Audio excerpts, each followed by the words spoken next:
wee bit dark, guys. Let me see.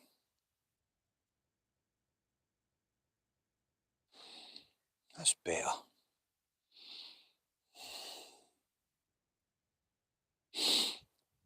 How you doing, Richie?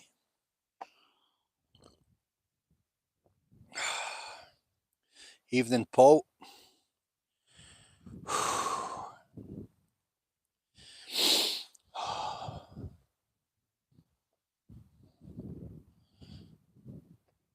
Danny, how you doing?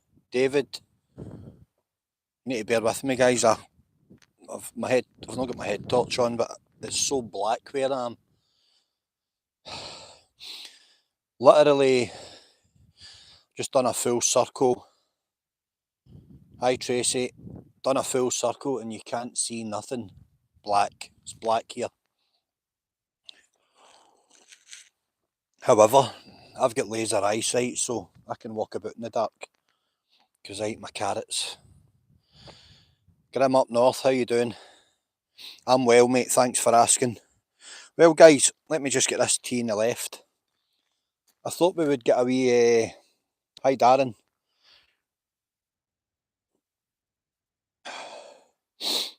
It's dark here, David. You can't see 2 feet in front of yourself. But I just thought I'd have a catch up, say hello to everybody, see how you're all doing. Hi, Dot. Good to talk today, Dot. It's a beautiful night, and although we're on the way down now and the winter's definitely coming, it is mild. There's a little bit of cloud cover, there's only a few stars. I'm high up in the Cairngorms, and it was a really beautiful day. But I can feel it now at night time, it's starting to get cold. And well, it's that time again, guys. It's time for the winter hats and for me to be in those mountains and expecting some snow soon. And up in the ante, start to get my kit in order for what's coming. I've got some nice routes in the eastern Cairngorms planned, and I'll be going back to the northwest Highlands, to Torridon, Inveralligan, you know, up around that area, which is it's one of my favourite places. I will be going back to Assynt as well. If you look back in my videos, you'll see Sulven getting a mention. Sulven's my favourite mountain in Scotland. It's nowhere near the biggest, but it's absolutely beautiful. And that's up in Assynt on the Inverpolly Nature Reserve, the very top of Scotland. I walked across Cape Wrath at the start of the year, and I ended up down in Lochinver, and Assynt's over the back there. How you doing, Lee? Assynt's over the back where you have Sulven and Canisp and Stack Polly. It's a really, really beautiful area. It's a magical area. It's got a kind of presence all of its own, and those 3 mountains that I mentioned there, they dominate the skyline, and you can capture them all like in a day, you know, if you're fit. But they're just magic. There's something else about them. Something about them that the Grey Corries don't have, or, you know, the South Shield Ridge, or just, I don't know, it's hard to explain. I don't know if anybody else has ever been in the mountains. I'd imagine some of you have, and I know you like that kind of content. But I don't know what you get when you feel there.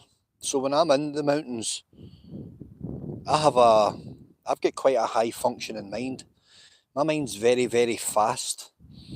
There's always something going on, and when I'm in the mountains, I'm at ease, I'm at peace.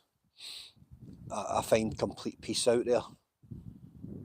I'll not elaborate too much, you might. How you doing, Luca? My big mate there, Big Luca.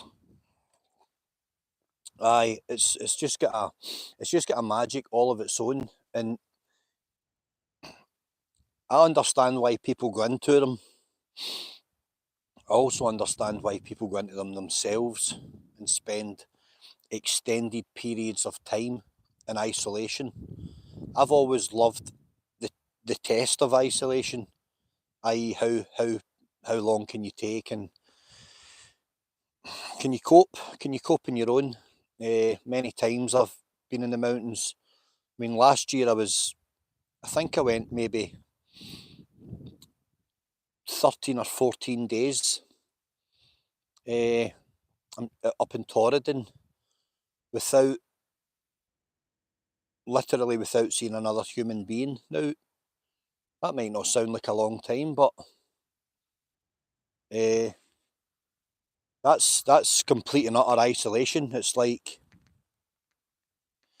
very unusual to see a car passing here at this time of night.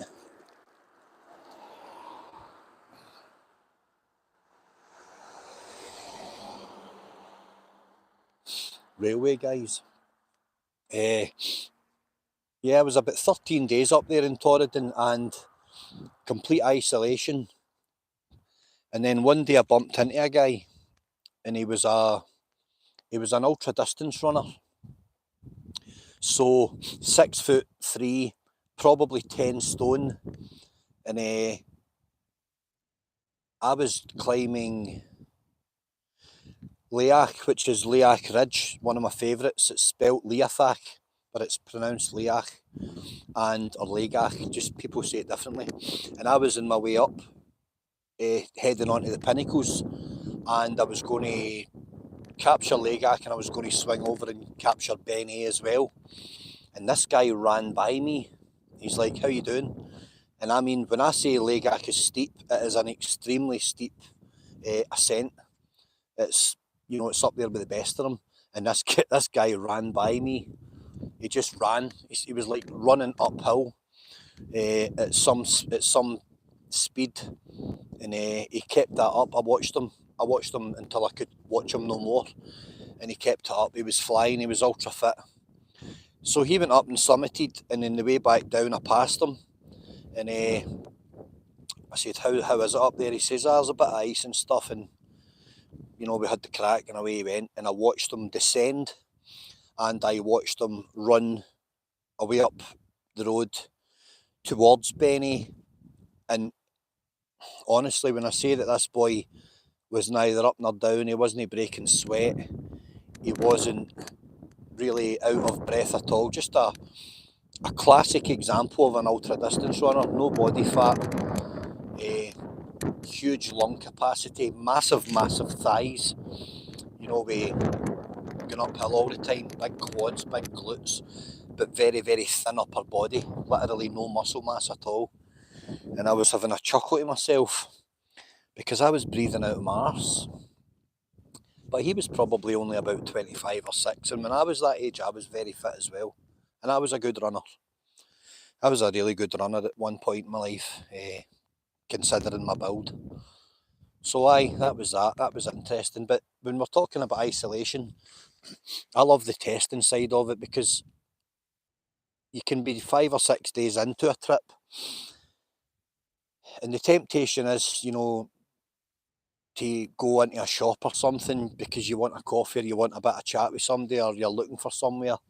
But in certain areas in Scotland, you're literally out in the middle of nowhere. There's areas in Scotland like Dundonald, for instance, Fisherfield Forest. You can go out there and you don't see anybody for 3 days, 4 days. You won't see anyone at all. It's completely uninhabited. There's a pretty famous bothy out there which I've been in. It's beautiful. And likewise on Assynt, when you're out towards the coast on Assynt, you won't pass you won't see another human being out there. You will see them on the stalker tracks heading towards Sylvan and Canisp and Stickpolly, but if you go anywhere off track, you just don't see anyone. That's the way I like it. You can also set up a tent and pitch and leave kit in a tent, no one will touch it. I'll tell you why. In that kind of environment, the last people that you're going to meet out there, right, are like proper scumbags. You just won't meet them. They don't make the effort. Not in these remote areas. It's too much like hard work to go out there, and that's just not up everyone's street, which is a good thing. I've left my tent with, you know, expensive items of kit, and I've been away for 14, 15 hours climbing and came back in the dark. No one's touched it. OG, how you doing? So hopefully that's always the case, and hopefully it stays like that in Scotland. We're pretty much blessed with remoteness. And there's two, I've mentioned a couple of areas for anyone who really wants to do something and has the time and the capacity and the means to get there. If you ever head to Lochinver, Assynt, there's a little car park near a hostel, and from the car park you can look, you know, 5-6 kilometres in the distance, and you'll see Suilven sitting itself. It looks like an elephant. It's got a beautiful formation. It's got a very bulbous, steep head, and it's also got like a secondary summit. It's got a saddle in the middle, which is called a Beilach in mountaineering, and it's a beautiful formation. It just sits there itself, and it's totally stunning. And I would like to take somebody that really wanted to, but if they had a bit of a passion for the hills, but maybe just not the means, I would like to take somebody to Suilven. It's a long drive. It's even from, you know, up in this area, you're still another 3 or 4 hours to get there. It's very remote. They're all small roads. There's a lot of deer in the roads, so you're always very, very slow to travel. But it's worth the effort. The train, you know, I've done the trains everywhere. I've travelled all over by them. And I've cycled as well a lot of these places. But Assynt's stunning. Suilven's it's a really, really magical. And if you ever go, don't be put off or don't be in fear. The track, there's a great track right out to Suilven. You don't need to go off grid with a map and compass. And it's so popular that you will see people on these tracks, and they'll help you out and they'll guide you. And if you ever go there, try your very best to climb Suilven. It's quite a straightforward climb, and it's not overly technical. There's a little bit of scrambling up the top, which if anyone doesn't know what a scramble is, like a grade 1 or a 2 scrambles, there's a little bit of 4 points of contact, i.e. you'll be required to use your hands at some points to navigate boulders and stuff and just get yourself up. But it's very, very exhilarating. You know, it's a lot more less technical than Anakiga, for instance, or you know, the Pinnacles on Lathak, something like that. They're very sketchy, and you know, they're not for the faint-hearted at all. But I would really recommend Suilven. Also, Canisp is pretty much a straight ascent, and then it's a nice easy walk to the summit. They're not massive mountains. They're not over 1,000 metres, but they're absolutely worth doing. And the panoramic from up there, looking out towards the Western Hebrides and I'm sure it's the Summer Isles and stuff, and you'll see the fishing fleets going out in the morning. You'll see the tides breaking, the tides changing, and you'll see the pilots, the skippers going out in the boats and just kind of navigating out there and stuff. And honestly, it will blow your mind if you get a clear day, a clear panoramic up from the top of Suilven, for instance. You'll stand there for hours, completely in awe at the beauty of Scotland's northwest coastline. There's nothing like it, and I've been lucky enough to travel far and wide, and I've seen some incredible coastlines, but I've never seen anything quite like Scotland's west coast. And a lot of people talk about Canada and stuff, and I get it, and Grand Banks and that in American places, but Scotland's incredible. And yet most Scottish people have never seen it. I'm lucky enough that I'm able-bodied, and as long as I am able-bodied, I will be out in these places. Pure medicine. the best prescription you will ever write yourself is being outdoors in nature. That's my tuppence worth there. So that's me. I'm starting to get the buzz again. I've enjoyed these warmer months in the Cairngorms. I've enjoyed what I've been doing, and I'm starting to put my plans together for, October time and November time, and focusing and getting my fitness up. Got to drop a few pounds for these things. When you can only scale your kit down so much, you then have to take the weight off yourself. And by doing so, you make your days easier. Especially if you're climbing multiple summits in a day. 3 and 4 Munros in a day, sometimes more, depending on where you are. But it's so worth it. And I would like, if somebody really, really wanted to go and they were serious about it and they maybe had a wee bit of a track record of being in the hills somewhere, I would take them out, because I don't think it would be a trip that you would forget in a hurry, and it's just phenomenal. It's literally phenomenal. So I love it. I really, really love it. There's a lot to be said for Scotland. There's a lot to be said for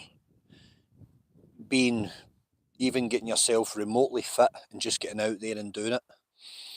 I see a lot of people comment and stuff about, they would love to try it, or they would love to do this, but they haven't done anything. Don't try and change your circumstances, okay? I don't know everybody's circumstances, of course I don't, and mine's are different from most people's. I flogged myself to death working for 20 odd years, and now I'm trying to find balance. Still have to work, still have to earn, still have to do what you've got to do, but I have to find balance. I have to be out there. I've got to keep doing this. It works for me. It's put me in a better kind of place altogether, from even just a couple of years ago, when you're working round the clock constantly. And I'm not prepared to kill myself like that ever again, because I've seen the other side of the coin now. I've seen how quickly they can take it away from you. I've seen how quickly they can crush you and destroy you and derail you, and I will not be anyone's number or anyone's statistic ever again. Not in this lifetime. So guys, the colder months are coming. That's my favourite time of year. October's my favourite month, or autumn if you want to call it that. And I can't wait to see all the trees copper, all the leaves turning. It's an incredible time of year. It's great for photography, but also it will help me bring some more upbeat content, and again getting back to the visual stuff. If you look back in my videos earlier in the year, I was doing a lot of summit camps and showing you this, and people were loving the lives from the top of the mountains in the snow, out with the crampons, out with the ice axes. People love seeing that, and I get it. Most people will just never ever have that opportunity. They'll never get up there. Some folk are just not able-bodied enough or fit, and so if I can share that with you, that's a big part of my day, being able to share that, because I know what it means to people. People will send me a private message saying thanks for sharing it, really, really enjoyed watching it, and now they get to see the summits of these mountains, and they get to see what's out there as well, like being on Buccleuch of Moher, Stob Derg as it's called, looking out over Glencoe from up at that height. It's just a different world up there. I was blessed with one of the best days of the year last year. I had put off climbing it 3 or 4 days in the trot, and I had been footering around a bit of an ice waterfall with an ice axe, just kidding myself on that I was an ice climber. And then this morning I woke up and I took one look at it, and I said, I'm up there. And I went straight up in a straight line, and when I got to the top, the sky was a colour of blue that I can't describe, and the ice, everything was glistening. It was like diamonds, and I made a couple of reels and stuff for Instagram, and it was absolutely stunning. And bizarrely enough, I had the mountain to myself. There was nobody else on it. I couldn't believe it. And I loved it. And I walked down all the back way and actually sledged down a bit of snow just on my bum. And I had a good laugh to myself, you know, and I really, really enjoyed it. I was knackered when I got back. It was a long, hard day. But being up there was like being in another planet. And when you're looking out over Glencoe and you see people driving by in their cars, just going to their work, going home, doing what they're doing, they can't see you up there because you're a speck. No one can see you up there. But you can see their cars, you can see down. Different world, honestly. It's phenomenal. It's just you come down at night and your body aches, everything's sore, but it's worth it. You know you've done something. And I had been on the Buccal a few times and I'd never been blessed with good weather. That was the best day I had last year by far. It was easily the best day. It was just absolutely stunning. I was so lucky to land on that day. And then I know what Glencoe's going to get like. You know, it starts to get silly with the tourists and stuff. And then I headed up to the Northwest Highlands, up to Torridon. I just upped sticks and went. But I won't forget that day. I've got some nice images of it. And I'll maybe post a few more as well, a few wee reminder images to kind of get myself buzzing again. So I'm just standing out here in this really, really black, dark night. I can see Speyside about 8 or 9 miles away in the horizon. And when I look back for, 10 bits of the clock behind me, I can't see nothing at all. It's completely and utterly black. But great place to be. Very, very peaceful. So I hope everyone's well. And I thought we'd have a wee catch up. I do need to throw myself in a river. I promised you a river crossing. That's going to come very shortly. I'll sort my kit out and I'll get that done in the next week or two. Make sure it's cold. Make sure I'm not cheating. And I'm going to show you how to navigate a wild river in an emergency. So we'll get that sorted. And then, as I say, I'll be doing a little kit list. Somebody asked about a kit list and I says I would redo one. And I'll do like 3 different kind of size day sacks. So if you're just going out for a wee wander up Conic Hill, I'll just show you a few bits of basics, absolute basics. But even underestimating a place like that, if you go up there and twist a knee and you have to sit for 8 hours waiting in mountain rescue, it'd be nice to have a few wee items in your bag. On a more serious note, I'll do a kind of day sack kit list for going a wander and maybe a wee overnight camp and stuff. People are interested in that. And someone asking how you escape the slave system. Well, you take yourself out of the system, you don't adhere to it. Turn off the television, that's a big start. But don't get me going on that one, because I don't shut up usually. And drink more tea. Less alcohol. Well, as I say, it's getting to that time, guys, where I'm going to start getting my head focused properly on trips, summit camps, better content again, and up in the ante. I'm a kind of Arctic fox. I definitely thrive in the winter months. And I love the mountains at this time of year, and I love the big bare plateaus that are up there, but I don't find a challenge in it. I'm not underestimating it. I'm not challenged by nice weather. It just doesn't really motivate me. I like the snow horizontal on my face and -10 and getting blast frozen on the way up. I like that, and I like being absolutely in discomfort. I'm very masochistic to myself. I love discomfort. I love my feet turning blue and falling off. And I love the pain side of it. I don't know, I'll maybe grow up one day and shake it off, but for now I'm kind of stuck with it. That's what motivates me. As strange as it is. Madman, correct, that's exactly what it is. I didn't want to say it, I'm glad you did. Thank you.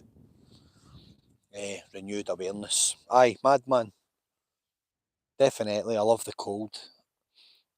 I'll tell you a funny story.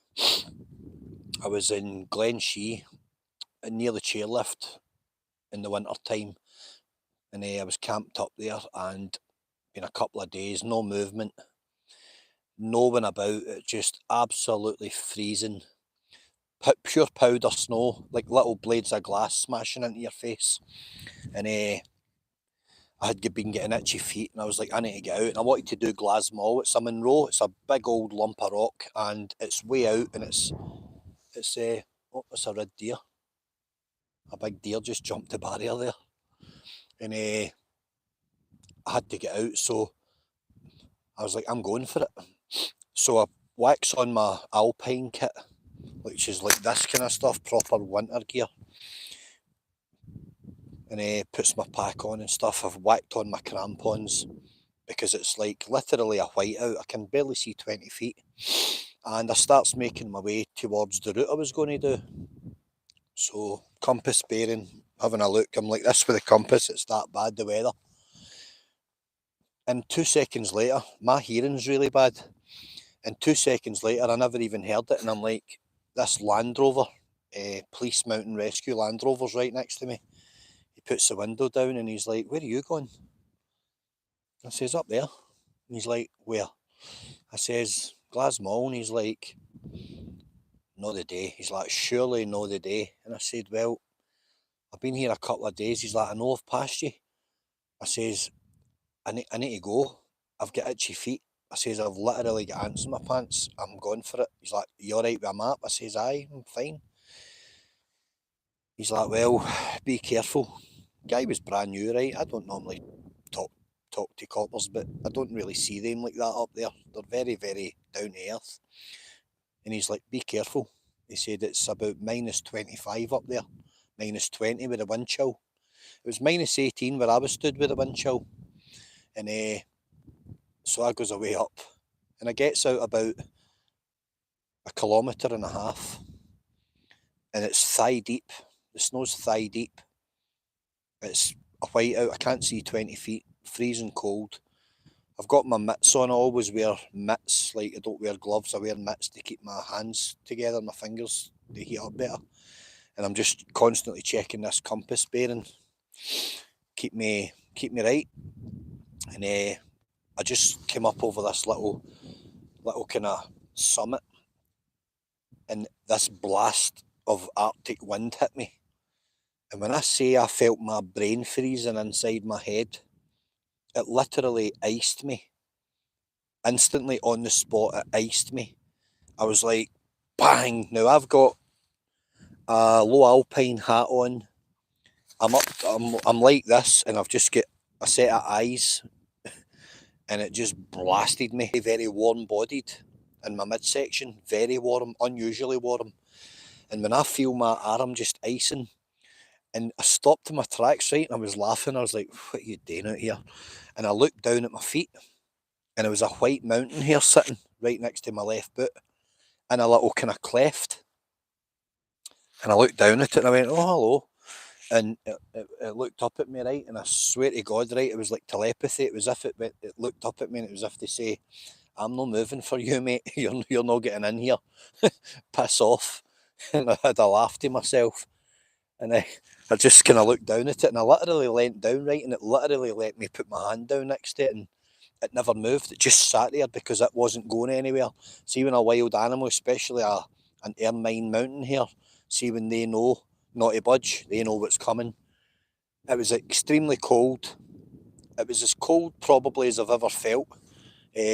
Maybe one other time was, believe it or not, in Dartmoor in England. And I can't ever remember it being other colder. But that was funny, this wee hare just staring at me. So I didn't bother it, and I about turned and I aborted, and I went back, which isn't like me, but it would have been, to keep going would have been stupidity. Because it was a ferocious, to keep going would have been stupidity. because it was a ferocious few days. And I got back, got my kit off, got a cup of tea on, and that was it. I was fine. And that night, inside the camp, it was -11 inside, -11. And then the outside, 17, 18, 19 through the night. I never seen a vehicle for 2 days up there, and I went down to the chairlift at Glen Shee and rattled the door. I seen a woman and a boy messing about in it, and I say, "How you doing?" She says, "Aye, come in, do you want a cup of tea?" I says, "That'd be lovely. What are you doing up here?" I says, "A bit of climbing." She just says, "Oh, you're off your head." And I says, "Aye, well, there you go." But it was a good day, but it was freezing. And obviously, I think somebody asked there, what's the temperature here? Just now, it's about 6 or 7 degrees. Look at my hands. So these hands have been broke quite a lot of times over the years, and quite badly disfigured. Unfortunately, in the winter time, they go really, really bad. So yeah, that was that. It was a funny wee day out. I've got another funny story to tell you, but I'll save that for another night. And yeah, I'll tell you another funny story another night. Anyway, let me see a few of the comments. Well, there's quite a few. I didn't realise, sorry. Well, guys, listen. I hope everyone's well, and I hope you are all in good health, which is most important. Kit Kats goes to Goatfell. Goatfell's beautiful. Goatfell falls just shy of a Munro by literally 5 metres, which I find a bit ridiculous. I would like it reclassified, but it's not to be. Doesn't matter anyway, it's still stunning. Neil O'Mac, how you doing, my man? Humble, how's it going? Aye, Goatfell's absolutely beautiful, and wow, see if you get the good weather in Arran. The vista from Goatfell, out of this world. Absolutely out of this world. The temperature, I'm going to say 6 or 7 degrees. Oh gee, it's not much, it won't be any more than that. It is cold tonight. It's mild. I keep cutting out, sorry. My gauge is when my hands go. That usually happens around about 6 or 7 degrees all the time. And I can check it if I've got my GPS. It tells me, and as soon as my hands feel funny, I know that the temperature's dropped. So aye, there you go. What else have we got? Aye, Mark, all good, mate. LFC, brilliant. Yep.